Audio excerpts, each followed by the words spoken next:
Welcome to Study Loop. If we look at these four government programs, we have the Temporary Assistance for Needy Families, we have the Earned Income Tax Credit, we have SNAP, the Supplement Nutrition Assistance Program, which people are typically fairly well aware of, and then we have Medicaid. So the question here is, are these things beneficial? Are these programs beneficial to families and to children, or do they just cause this poverty trap? And to look at this, it really comes down to your own opinion on this. There are a number of different statistics we could pull. However, overall, it's going to be very opinionated. The way that I see this, or at least the way that I would analyze this, is in terms of what are the requirements to qualify for these different programs.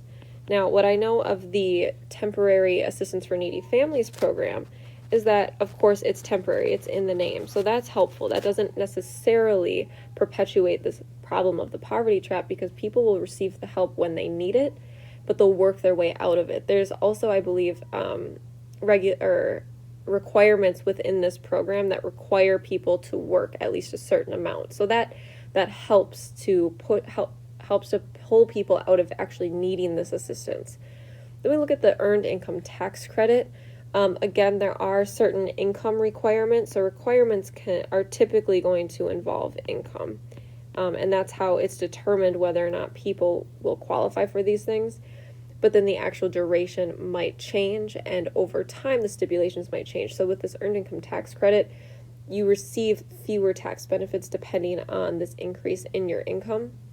And some people might argue that this does perpetuate the poverty trap, because people will choose to stay at low income levels to receive that sort of tax credit. Now, if we look at SNAP, the Supplement Nutrition Assistance Program, this right here, of course, this helps families. It does give them a certain budget, you could say, for food monthly or annually, whatever it is. But some people might argue that this does perpetuate the poverty trap, because people will choose to earn less so that they can receive this money for food in this case. Now, if we look at Medicaid, this has to do with health insurance. Now, again, for each one of these, there's obviously ways in which it helps families, but the poverty trap is really, we're looking at this sort of long-term issue of, does it help families now while they're in need, or does it cause them to stay in need to receive these benefits? Now, again, that comes largely down to opinion, and the way that I look at it is we should review the requirements and the overall